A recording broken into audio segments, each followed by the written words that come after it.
Méditation sur l'obéissance et la liberté. La soumission du plus grand nombre au plus petit, ce fait fondamental de presque toute organisation sociale, n'a pas fini d'étonner tous ceux qui réfléchissent un peu. Nous voyons, dans la nature, les poids les plus lourds l'emporter sur les moins lourds, les races les plus prolifiques étouffer les autres. Chez les hommes, ces rapports si clairs semblent renversés.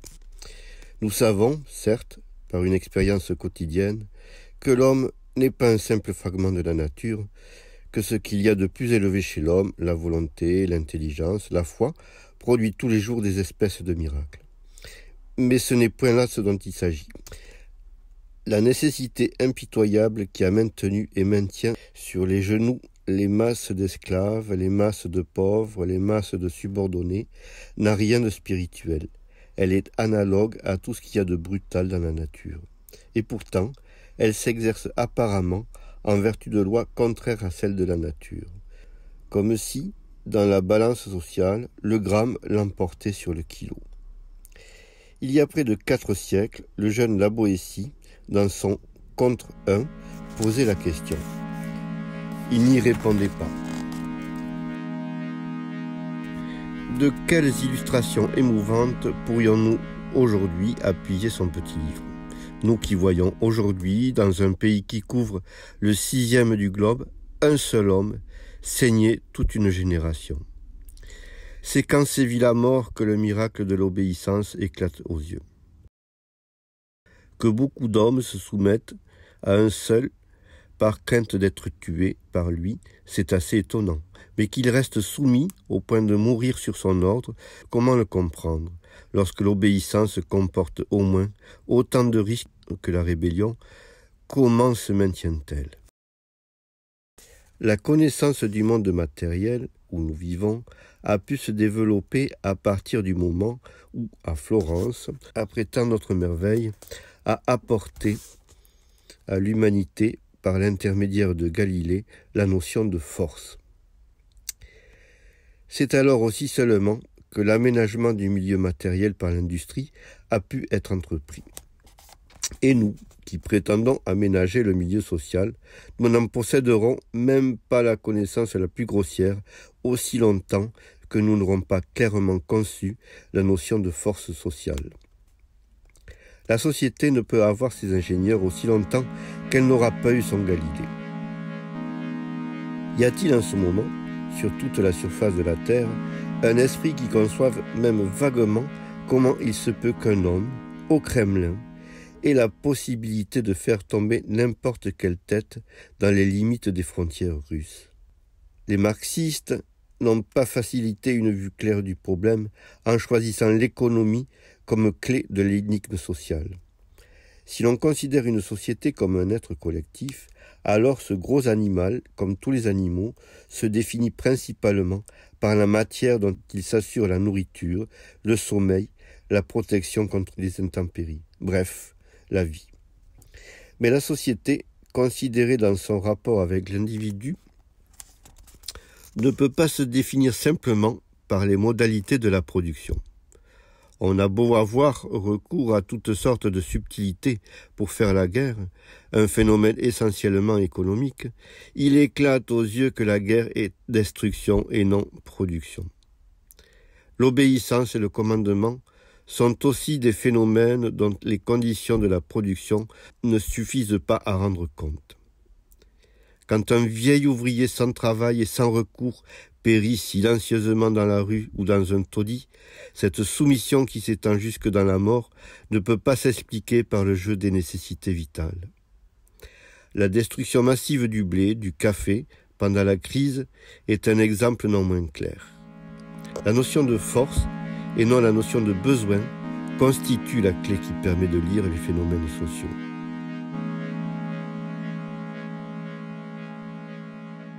Galilée n'a pas eu à se louer personnellement d'avoir mis tant de génie et tant de probité à déchiffrer la nature. Du moins ne se heurtait-il qu'à une poignée d'hommes puissants spécialisés dans l'interprétation des Écritures. L'étude du mécanisme social, elle, est entravée par des passions qui se retrouvent chez tous et chez chacun. il n'est presque personne qui ne désire soit bouleverser, soit conserver les rapports actuels du commandement et de soumission. L'un et l'autre désir permet un brouillard devant le regard de l'esprit et empêche d'apercevoir les leçons de l'histoire qui montrent partout les masses sous le joug et quelques-uns levant le fouet. Les uns, du côté qui fait appel aux masses, veulent montrer que cette situation est non seulement inique, mais aussi impossible, du moins pour l'avenir proche ou lointain. Les autres, du côté qui désire conserver l'autre et les privilèges, veulent montrer que le joug pèse peu, ou même qu'il est consenti. Des deux côtés, on jette un voile sur l'absurdité radicale du mécanisme social, au lieu de regarder bien en face cette absurdité apparente et l'analyser pour y trouver le secret de la machine. En quelque matière que ce soit, il n'y a pas d'autre méthode pour réfléchir. L'étonnement est le père de la sagesse, disait Platon. Puisque le grand nombre obéit, et obéit jusqu'à se laisser imposer la souffrance et la mort, alors que le petit nombre commande, c'est qu'il n'est pas vrai que le nombre soit force. Le nombre, quoique l'imagination nous porte à le croire, est une faiblesse. La faiblesse est du côté où on a faim et où on s'épuise, où on supplie, où on tremble, et non du côté où on vit bien, où on accorde des grâces et où on menace. Le peuple n'est pas soumis, bien qu'il soit le nombre, mais parce qu'il est le nombre. Si dans la rue, un homme se bat contre 20, il sera sans doute laissé pour mort sur le pavé. Mais sur un signe d'un homme blanc, 20 coulis anamites peuvent être frappés à coups de chicotte l'un après l'autre par un ou deux chefs d'équipe. La contradiction n'est peut-être qu'apparente. Sans doute, en toute occasion, ceux qui ordonnent sont moins nombreux que ceux qui obéissent. Mais précisément parce qu'ils sont peu nombreux, ils forment un ensemble. Les autres, précisément parce qu'ils sont trop nombreux, sont plus un, plus un, plus un, plus un, et ainsi de suite. Ainsi, la puissance d'une infime minorité repose malgré tout sur la force du nombre. Cette minorité l'emporte de beaucoup en nombre sur chacun de ceux qui composent le troupeau de la majorité. Il ne faut pas en conclure que l'organisation des masses renverserait le rapport, car elle est impossible. On ne peut établir de cohésion qu'entre une petite quantité d'hommes. Au-delà, il n'y a plus que juxtaposition d'individus, c'est-à-dire faiblesse. Il y a cependant des moments où il n'en est pas ainsi. À certains moments de l'histoire, un grand souffle passe sur les masses. Leur respiration, leurs paroles, leurs mouvements se confondent. Alors rien ne leur résiste. Les puissants connaissent à leur tour enfin ce qu'est se sentir seul et désarmé. Et ils tremblent.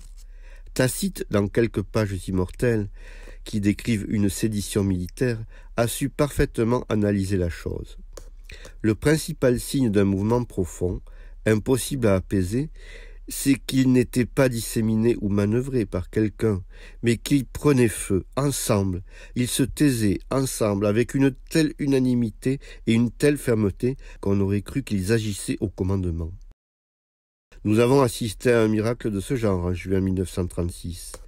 L'impression ne s'en est pas encore effacée. De pareils moments ne durent pas, bien que les malheureux souhaitent ardemment les voir durer toujours. Ils ne peuvent pas durer, parce que cette unanimité qui se produit dans le feu d'une émotion vive et générale n'est compatible avec aucune action méthodique. Elle a toujours pour effet de suspendre toute action et d'arrêter le cours quotidien de la vie. Ce temps d'arrêt ne peut se prolonger. Le cours de la vie quotidienne doit reprendre. Les besognes de chaque jour s'accomplir. La masse se dissout de nouveau en individu, le souvenir de sa victoire s'estompe. La situation primitive ou une situation équivalente se rétablit peu à peu. Et bien que dans l'intervalle les maîtres aient pu changer, ce sont toujours les mêmes qui obéissent.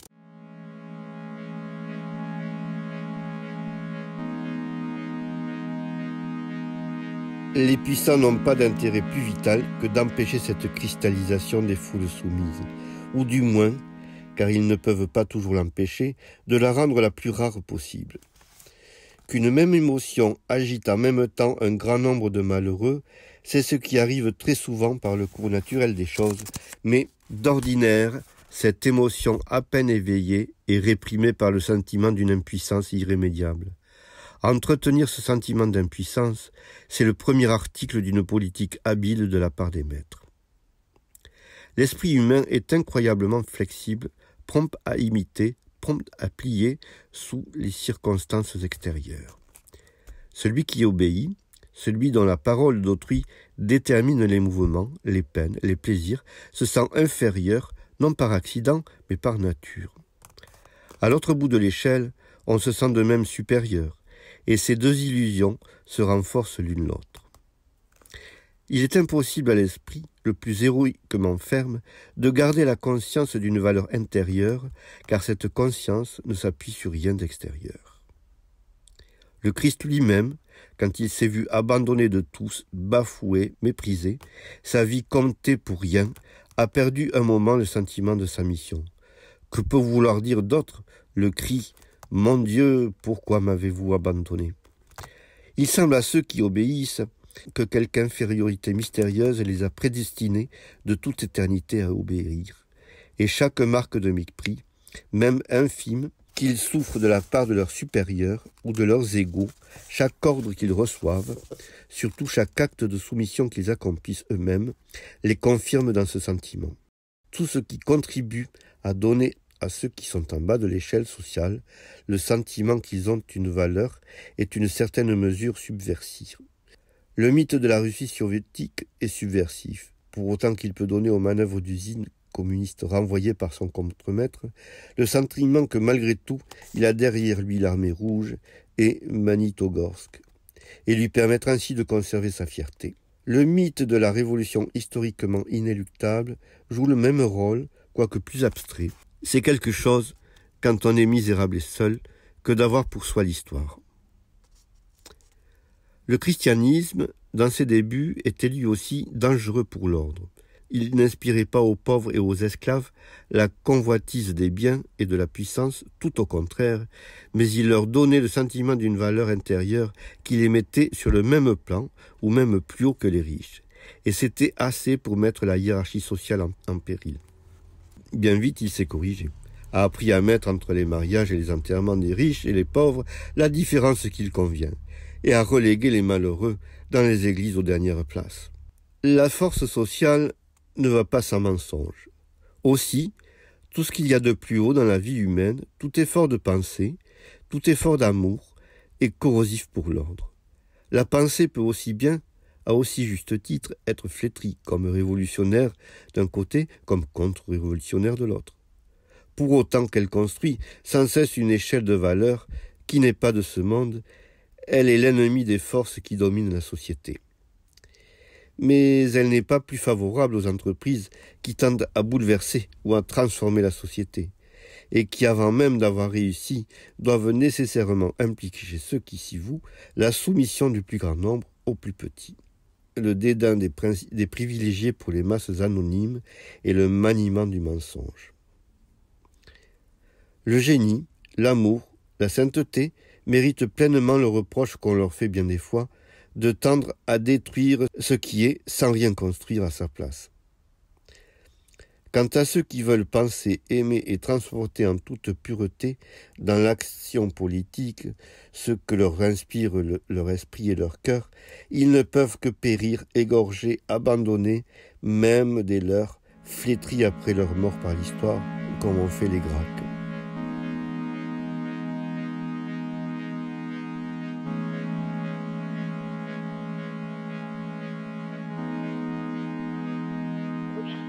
Il résulte d'une telle situation pour tout homme amoureux du bien public un déchirement cruel et sans remède. Participer, même de loin, au jeu des forces qui meuvent l'histoire n'est guère possible sans se souiller ou sans se condamner d'avance à la défaite. Se réfugier dans l'indifférence ou dans une tour d'ivoire n'est guère possible non plus sans beaucoup d'inconscience. La formule du moindre mal, si décriée par l'usage qu'en ont fait les social-démocrates, reste alors la seule applicable à condition de l'appliquer avec la plus froide lucidité. L'ordre social, quoique nécessaire, est essentiellement mauvais, quel qu'il soit. On ne peut reprocher à ceux qui écrasent de le saper autant qu'ils le peuvent, quand ils se résignent.